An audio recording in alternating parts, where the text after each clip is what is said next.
Hello everyone, in today's video I'm going to show you how to fix Realme Narzo 80 Lite cannot receive calls.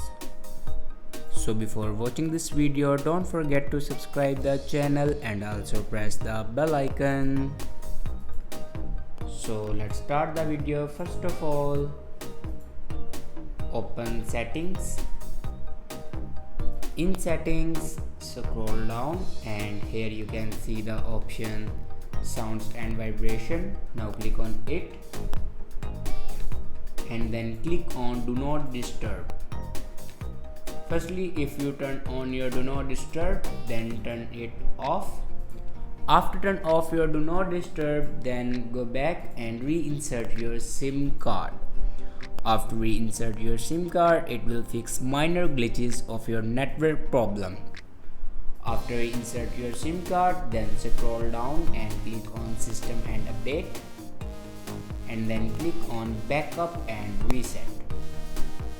Now again click on reset phone and here you can see the option reset network settings. Now click on it and here enter your password to reset your network settings. After reset your network settings, your problem will be fixed.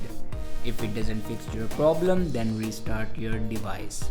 For restart your device, press and hold power button and then swipe up to restart your device. After doing these steps, your problem will be fixed. I hope this video is helpful for you. Thanks for watching.